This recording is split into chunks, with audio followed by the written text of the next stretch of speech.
Allez, bonjour à tous, on est parti pour une analyse de Litecoin. On verra du coup la charte actuellement comment elle est. C'est une charte qui est assez intéressante d'un point de vue swing trading, voire même opportunité moyen terme. On va pas être sur de l'investissement pour les 3-4 prochaines années, mais voilà, il y a des opportunités qui se dessinent. Donc on va faire une analyse globalement là-dessus, on verra la charte contre l'USD et contre le BTC. Alors, d'un point de vue technique, c'est vrai que Litecoin, ce qu'il nous fait, c'est assez intéressant. C'est l'une des seules cryptos à nous faire on a fait un W monthly.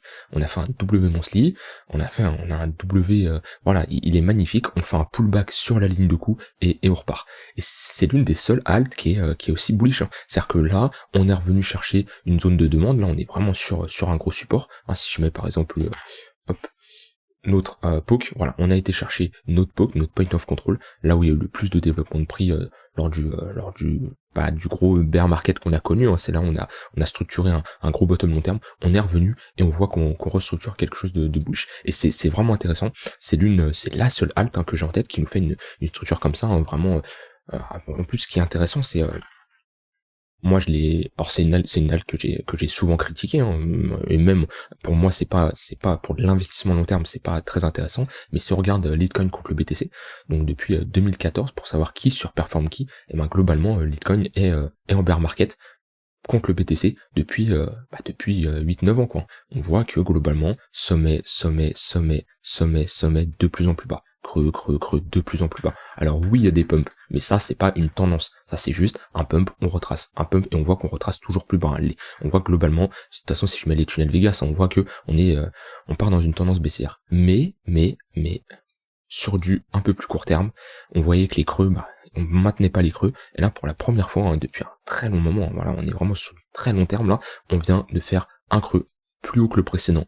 Voilà, on a ici un magnifique W, et c'est là qu'on voit l'importance des W, quand je vous dis, ça c'est une charte magnifique, quand je vous le dis sur toutes les altcoins, que ce soit ADA, que ce soit Polkadot, que ce soit Solana, ne vous placez jamais sur une charte qui fait des creux de plus en plus bas. Et on voit ici, on lisse, et on lisse. Et à quel moment ça devient intéressant? Litecoin, là, on a vraiment un cas d'école, ça devient intéressant quand le creux n'est pas plus bas que le précédent, et là on a un W, là on a quelque chose de très intéressant, et on voit que ce qui est aussi intéressant à comparer, c'est sur le MACD, on diverge depuis un moment, on diverge ici, voilà, il y a plein de divergences, si je me mets en weekly, voilà, ça diverge de partout, on diverge ici, et on continue à chuter même avec ces divergences, et c'est pour ça que c'est là l'importance d'attendre la structure qui nous confirme, ok, on a une confirmation comme quoi on a des acheteurs qui se remontent plus intéressés par le Litecoin que le BTC. Donc c'est clairement bullish, on casse le tunnel 1 heure, on casse le tunnel 3 jours, qui faisait office de résistance ici, après on a le tunnel daily sur du plus court terme qui faisait office de résistance, on l'a cassé, on a fait un pullback dedans, ça se voit, hop, voilà, on l'a cassé, ici, on a une cassure nette, tac, on fait un pullback dedans, et ça c'est pareil, c'est vraiment un cas d'école, quand je vous le dis très souvent sur les alts, qu'on va être au niveau du tunnel, au tunnel Vegas, si on se fait rejeter directement, un gros rejet brutal, voilà, comme là on a un rejet brutal, on y va, bam, on repart, ça c'est bearish, on a des vendeurs qui se montrent. Quand on arrive ici, on se fait rejeter légèrement, et on voit qu'on retourne, on consolide, les creux sont maintenus, c'est que ça va casser, et on voit, on casse, on fait un pullback dedans, donc on revient chercher toutes nos lignes de coup des précédents W, on fait le pullback dans le tunnel daily, on structure quelque chose de bullish, et là, bam, et on casse le tunnel 3 jours au passage. Ça c'est vraiment un cas d'école, et quand je vous le dis, je vous le répète depuis des mois, quand on commencera à avoir des signaux où on casse le tunnel daily, comme ça de la même manière, on casse, on fait un pullback dedans, on consolide, et ça marche sur tous les tunnels Vegas, bien sûr proportionnel à l'unité temps, mais là on a vraiment un cas d'école. Et on va voir sur le SDT là, qu'est-ce que ça nous donne? On a globalement la même chose, c'est-à-dire que voilà, là on a des exemples. Est-ce qu'on s'est fait rejeter par le tunnel Vegas Daily? On s'est pas fait rejeter, mais si on voit là là d'un point de vue comme on l'a cassé, on bute dedans, là on a déjà un rejet violent, mais on se réattaque directement. C'est pas comme le cas d'avant où on voyait qu'on avait vraiment chuté, on se réattaque au tunnel Daily, on est en train de consolider dessus, on casse, hop, on retrace dedans, sur la ligne de coup, pareil, un cas d'école comme la précédente charte sur le BTC, et là on structure quelque chose de bullish. Et si on clôture comme ça, et ben, déjà la charte globalement elle est bullish, hein, si je me mets, hop, si j'efface tout, si je me mets en 3 jours, voilà, hein, creux maintenu, creux maintenu, creux maintenu, creux maintenu. Pour le moment, c'est bullish. Alors je dis pas que ça se trouve on va venir dans le tunnel 3 jours, structurer un M-top et repartir en tendance baissière, voilà, pour avoir une consolidation un peu plus grosse. Le plus important c'est de s'adapter, mais là actuellement, sous mes yeux, LTC est vraiment bullish. Alors est-ce que à l'inverse, toute sa tendance ici, parce que là c'est vrai qu'on a fait carrément un dead cat bounce, on est revenu, hop, on a été chercher les 0,118 de Fibonacci ou pas, je vais aller voir ça. Voilà, on a buté pile sur les 0,118, là pareil, c'est un cas d'école, hein. C'est-à-dire que on part dans une tendance haussière, on a un fort retracement, et on revient chercher les 0,118 pour nous faire un gros M-top. Là on a clairement un cas d'école, et c'est magnifique la charte de LTC. Maintenant, est-ce que ce W renverse ce M? Et moi j'ai envie de vous dire, il est magnifique ce W quand même, on est sur un magnifique W, j'aimerais bien avoir.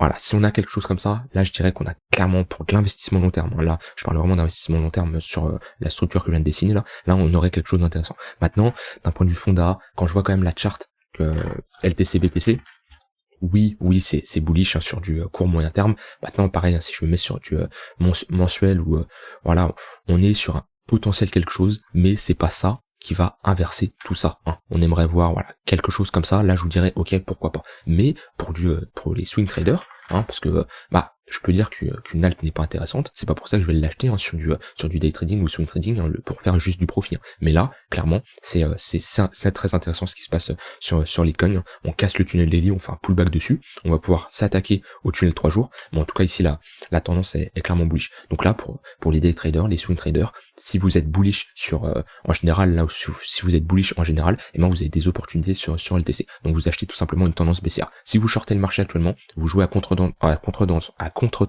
c'est possible. Donc ça veut dire shorter ici, et c'est clairement beaucoup plus difficile. C'est pas impossible, mais voilà. Donc clairement LTC c'est bullish. On va regarder les points pivots. Alors on n'avait pas consolidé sur le point pivot yearly. Hop, on va mettre un point pivot, on va enlever ça, on va se mettre plus sur du court terme, voir qu'est-ce qu'on a. Ici on avait été rechercher le point pivot weekly, ok, mais c'est surtout le tunnel daily qui a fait bien office de support, hein. On recasse le tunnel 4 heures et 1 heure, et le prochain niveau, hein, ça va être globalement voilà le tunnel 3 jours. Précédent, on avait un point pivot monthly, bon on a eu un nouveau mois, donc on a ce point pivot monthly, mais là c'est surtout le tunnel 3 jours qui va faire office de résistance. Maintenant, comme je dis, en fonction de votre unité de temps, swing trading, vous allez plus jouer sur le tunnel H4, point pivot weekly, monthly, et pour les day trading, donc swing trading, vous allez plutôt jouer sur un tunnel H4 et les points pivot weekly, monthly. Pour les day traders, vous allez plus jouer dans le tunnel 1 heure, 15 minutes, et avec des points pivots daily. Mais clairement, là, il y a des opportunités à jouer. Alors c'est pas un conseil en investissement maintenant, je vous dis, hein, c'est pas parce que la charte est bullish que si vous lancez des trades, vous allez faire des trades gagnants. Il y a toujours, bien sûr, on n'achète pas n'importe comment. Clairement, on peut voilà, vous achetez ici, on peut clairement faire ça, hop, on vient vous liquider, et on fait ça. Et au final, la charte sera toujours bullish, pourtant vous aurez un trade perdant. Donc voilà, lancer des trades, ça demande un plan, une stratégie, on n'y va pas comme ça à l'aveugle, mais en tout cas, LTC c'est l'une des il n'y a pas beaucoup d'altes, hein. Quand je vous dis de vous concentrer sur des altes bullish, il n'y en a pas énormément. Actuellement, les seuls que j'ai en tête, Litecoin qui est bullish, Matic qui reste globalement en bullish, on est bas de support. On va voir Link, pareil, bas de support. Ether, clairement, bullish, moins bullish que Litecoin, mais en tout cas plus bullish qu'un BTC ou un ADA ou voilà un AVAX qui font des creux de plus en plus bas. Mais LTC, c'est vrai que c'est très intéressant, et si vous pensez qu'on va avoir un rebond sur les cryptos, si vous pensez qu'il y a des opportunités à jouer, hein, même si on fait un rebond, voilà qu'on va rechercher, déjà si on prend, là on se situe, si déjà on retourne chercher notre zone de rechargement de short, alors, je vais un peu mettre notre Fibonacci de manière un peu plus précise, hop, si on met notre zone de rechargement ici de short, de ce premier niveau, tac, et si je prends également ce gros niveau, les 0,382 sont ici, et notre zone de rechargement de short est ici.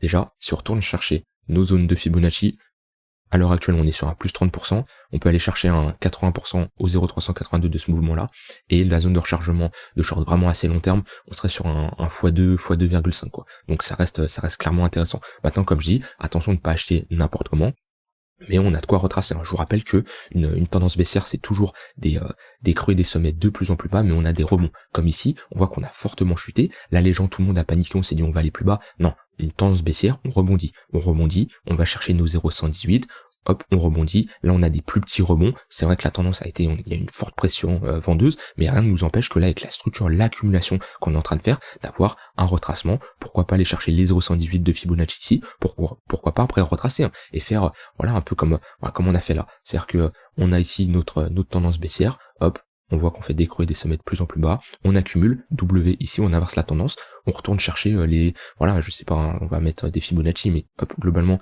on va rechercher, voilà, nos zones de rechargement du précédent mouvement, ici, chose qu'on pourrait faire soit ce mouvement-là, soit ce mouvement-là, et si on voit qu'on a quelque chose de bearish, hein, des divergences baissières, voilà, si je passe peut-être en daily, un M daily, hop, on va voir ça. Ici on a eu une prise de liquidité, on a eu un ravalement ici baissier, donc on n'a pas eu de structure majeure, hein, mais le fait de prendre la liquidité, de se retourner, de pas avoir une nette cassure plus un avalement baissier, et puis voilà, on casse, on fait un pullback ici sur notre haut, notre cassure, voilà, c'était clairement bearish. On va chercher, comme je vous l'ai dit, du coup les 0,118 et après on retrace, on retourne chercher notre ligne de coup qu'on avait instaurée ici, hein, qui fait bien office de support, on refait un W dessus et on repart. Et ben là c'est la même chose globalement, on est revenu chercher notre ligne de coup, hein, ligne de coup d'ici, ici on a une ligne de coup, hop, ici on a également une ligne de coup, hop, là, et ici. Voilà, donc on va chercher nos lignes de coup et on peut structurer quelque chose de bullish, revenir taguer cette ligne de coup qui est ici et refaire une nouvelle structure. C'est pas impossible. Ce qu'il faut, c'est vraiment s'adapter, toujours s'adapter en fonction des conditions qu'on a. Comme je dis, actuellement, Bitcoin est bullish, hein, on est dans une tendance haussière, hein, c'est clairement, on le voit, hein, voilà, les creux sont de plus en plus hauts. Actuellement, je suis bullish. Maintenant, ça se trouve dans 2 semaines, je serai bearish. Hein, si on va ici, zone de rechargement, peut-être confluence avec le tunnel 3 jours, voilà, sur les 0,118 au bord des 0,118 là. Si on fait un M-top comme ça, et ben clairement ça sera quelque chose de très bearish pour la suite. Donc voilà, toujours s'adapter au marché en fonction de ce qu'il nous donne. Maintenant, actuellement, il y a des opportunités. Maintenant, ça demande d'avoir un plan, ça demande d'avoir une stratégie, hein, de respecter son plan, ses conditions, essayer d'avoir un plan d'action dans le sens où vous avez une zone qui vous intéresse et vous dites ok, si on est dans cette zone, si j'ai des divergences haussières, une structure ou autre, et moi je mettrai un achat avec un stop loss ou autre. Par exemple, si je prends ici un exemple, on a ici la cassure de notre tunnel daily, hein, qui est vraiment franche. Ici on fait une sorte de distribution, mais c'est une distribution pour retracer, pour venir prendre la liquidité et pour repartir. Et on voit, qu'est-ce qu'on voit ici, on retourne chercher notre W daily qu'on a instauré ici. Je vais mettre en unité de temps un peu plus courte, on retourne chercher notre ligne de coup de notre W daily qu'on a instauré, on retourne dans le tunnel daily et on restructure quelque chose de bullish. Et ben là, par exemple, c'était une zone d'intérêt. Mais ça, faut pas vous le dire quand on y est. Hein. Faut vous le dire que quand on est là, vous dites, ok, si on retourne sur cette zone, si on structure quelque chose comme ça, avec pourquoi pas une divergence haussière. Est-ce qu'on avait une divergence haussière ici? Non, on n'a pas eu de divergence haussière. Alors on en avait une petite ici. Si je me mets en daily, on n'avait pas de divergence haussière. Donc hop. Donc voilà, ça fait partie du jeu. Du coup, on serait peut-être pas rentré. Enfin, moi, je ne serais pas rentré avec une divergence haussière. Peut-être que vous, ça aurait été à la place du MACD, vous aurez eu, par exemple, le RSI, moi, indicateur que je n'utilise pas. Le RSI qui vous donne ici une divergence haussière.